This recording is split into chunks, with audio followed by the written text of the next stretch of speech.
Donc, je suis François Parent, je suis pharmacien biologiste, je travaille au centre hospitalier Lyon-Sud. Voilà, donc je vais vous parler donc, de dispositifs Essure et du relorgage et tous les résultats en termes de dosage que l'on obtenu au laboratoire. Alors très rapidement, donc concernant donc, ces implants contraceptifs Essure, comme vous le savez très probablement, donc ce sont des dispositifs médicaux implantables de stérilisation définitive. Ok, ils ont été commercialisés à partir de 2002 jusqu'en 2014 par Conceptus et ça a été racheté par Bayer 2014, la récommercialisation dans le monde et en France en 2017, soit aux États-Unis, ils ont commercialisé jusqu'en 2018. Alors en France, on estime à peu près à environ 200 000 patients implantés, c'est une fourchette relativement basse, parce qu'en définitive, on ne sait pas bien le nombre de patients qui ont vraiment été implantés par ce dispositif. Ok. Alors, quels sont les symptômes qui sont attribuables à ce dispositif Essure? En fait, progressivement, on s'est aperçu qu'il y avait des effets indésirables qui émergeaient de type, et c'est vrai que généralement, c'est des symptômes qui vont être plutôt en type de cortège, avec une symptomatologie qui est non spécifique, ce qui pose quand même des problèmes. On va dire qu'il y a deux catégories de symptômes, les symptômes locaux, du type douleur pelvienne, douleur abdominale, ménomocoragie, c'est un petit peu normal pour un dispositif implanté. À côté de ces symptômes locaux, vous avez une symptomatologie beaucoup plus générale, avec ce qu'on retrouve souvent donc, ces asthénies, parfois relativement importantes, des douleurs articulaires, des douleurs musculaires, mais également des faiblesses musculaires, des myasthénies. Voilà, des troubles de la concentration, de la mémoire, des troubles également de l'humeur. Enfin, vous savez, vraiment un cortège de symptômes qui sont très variés. Alors, quand on regarde en définitive un peu toute cette symptomatologie, pour nous, ça nous évoque quand même beaucoup ce qu'on appelle le syndrome ASIA. Qu'est-ce que c'est que ce syndrome ASIA? Je ne sais pas si Michel, tu vas en parler un petit peu. Un petit peu. Tu devais l'aborder très tôt. Bon, donc c'est parmi une des hypothèses que l'on envisage pour expliquer ces symptomatologies. Et la symptomatologie ASIA, en fait, c'est tout simplement, c'est une... Ah, ça ira mieux comme ça. Donc en fait une dissimilité qui est produite et générée par des substances exogènes présentes dans l'organisme. Cette dissimilité va produire donc tout un cortège de symptômes.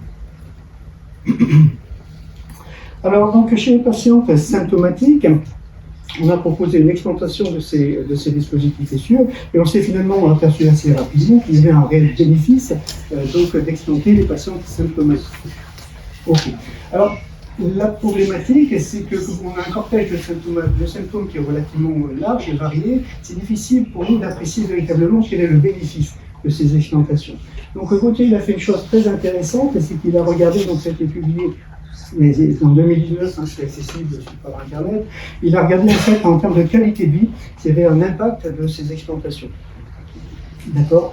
Et en définitive, eh bien oui, lorsque vous explantez une patiente, je parle bien de patiente symptomatique, d'accord, et bien globalement, on a une amélioration de la symptomatologie qui va se manifester par l'amélioration de la qualité de vie, et ça entre 3 et 6 mois à peu près post-explantation, et puis après on a quelque chose qui est relativement stable. Très bien, donc ces implants Essure, en fait, de quoi sont-ils composés? En fait, on a une composition qui est relativement complexe. Tout d'abord, on a ce qu'on appelle les fibres PET, donc c'est du polyéthylène théophtalate, c'est pour la chimie. C'est ce qui va induire en fait l'inflammation locale au niveau tubaire, qui va induire une fibrose, etc. Et c'est par ce biais-là, en fait, que ce dispositif va induire en fait une stérilisation.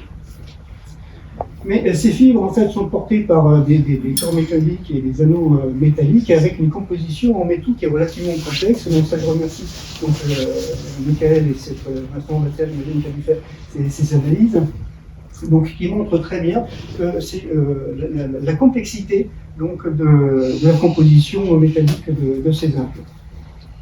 D'accord. Et en définitive, qu'est-ce que l'on va trouver en éléments prépondérants? On va trouver du chrome. On va trouver du nickel et on va retrouver de l'étain. Hein. Donc l'étain, le symbole de cet élément CNN, SN, ça vient du latin et en anglais c'est qui, histoire de simplifier un petit peu les choses. Et voilà. Donc ça, ce sont les éléments que nous on s'est intéressé à cela parce que, en définitive, au départ, on avait regardé essentiellement pour le nickel parce que ce sont des éléments où on connaît la toxicité de ces éléments. Et puis Michel nous a dit il faut quand même que tu regardes l'étain parce que nous on a des choses intéressantes au niveau du latin, ce qu'on n'avait pas regardé au début. Et donc, ce qu'on a simplifié, effectivement, on voit des choses également avec cet élément. Très bien. Donc, qu'en est-il des résultats de nos dosages qui ont été obtenus sur une cohorte hospitalière, hein, c'est la cohorte en Bico. Alors, les résultats ont été récemment publiés au mois d'avril de cette année, donc là aussi c'est un article qui est accessible en ligne. Qu'est-ce que l'on a fait en définitive? On a dosé ces éléments métalliques, donc le chrome, le nickel et l'étain, donc au niveau des trompes utérines, donc les trompes des phallotes, et également au niveau du liquide péritonéal, donc qui ont été récupérés au moment de l'intervention et de l'explantation. Alors, ce qui est intéressant en fait dans cette étude, c'est que l'on a pu bénéficier, donc, avoir une méthodologie avec deux groupes. Donc, un groupe patiente, donc porteuse blessure, qui ont bénéficié d'une explantation, et on a pu comparer les résultats à un groupe de patients qui ont eu une intervention chirurgicale, donc, mais qui n'étaient pas porteuses d'implants issus. Donc, ça nous a vraiment permis de comparer et d'avoir des éléments tangibles de comparaison.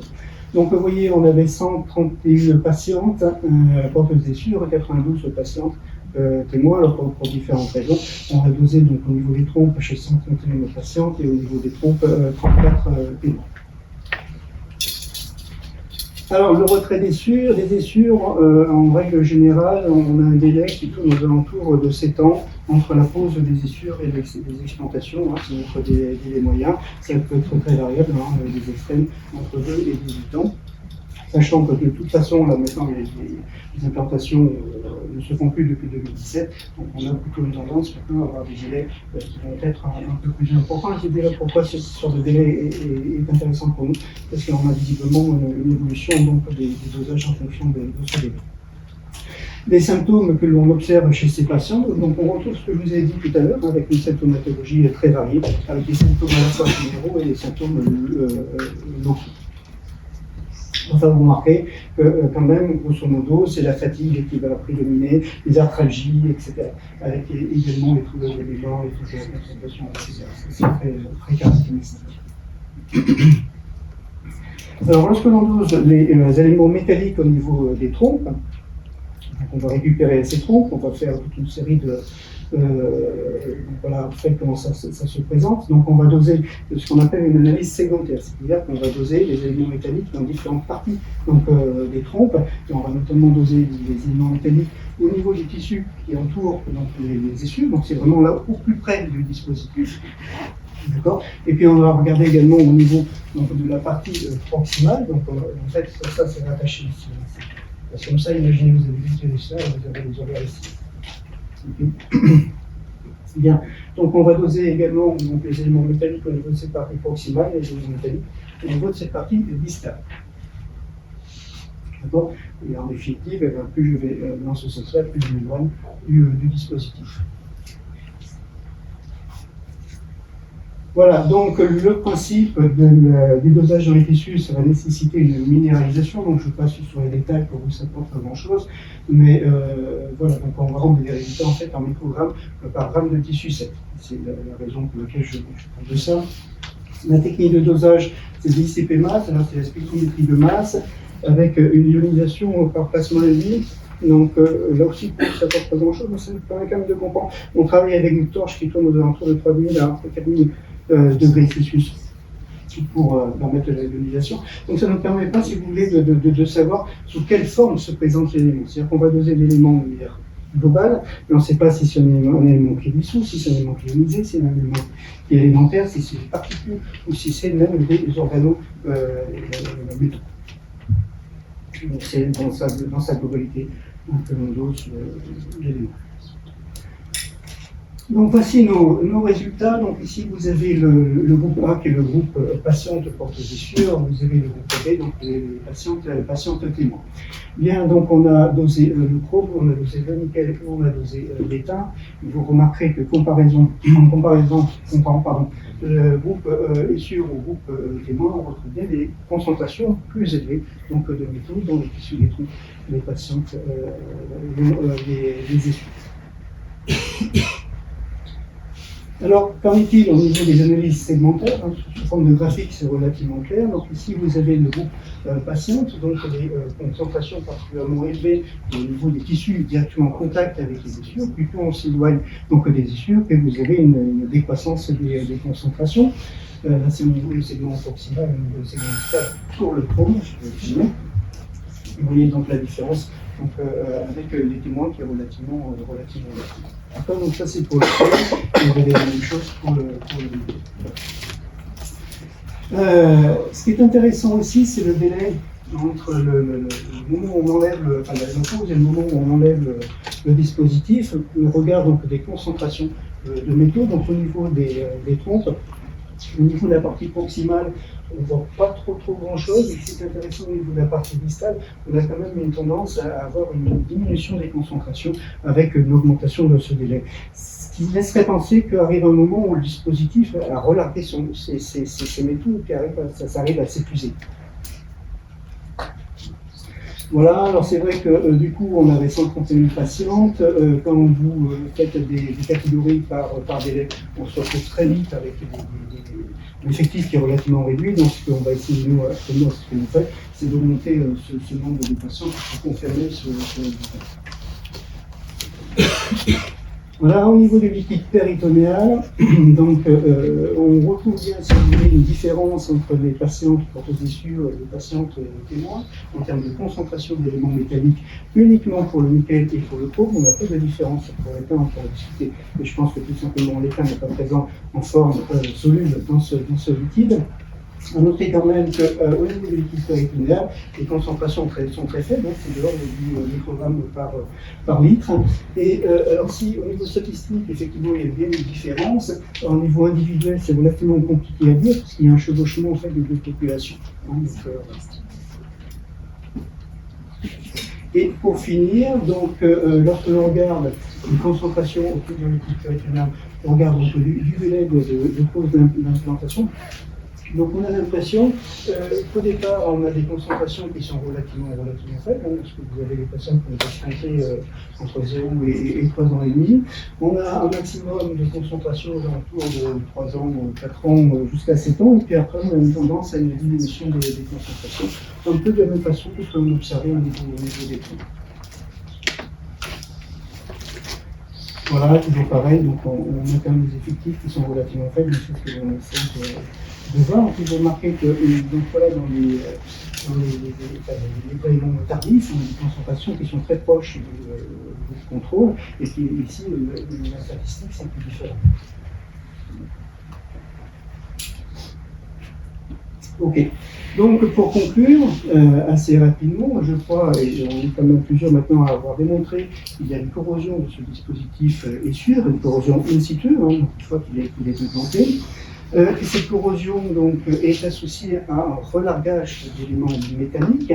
Donc, ce relargage va faire que vous allez avoir des niveaux donc dans les tissus environnants.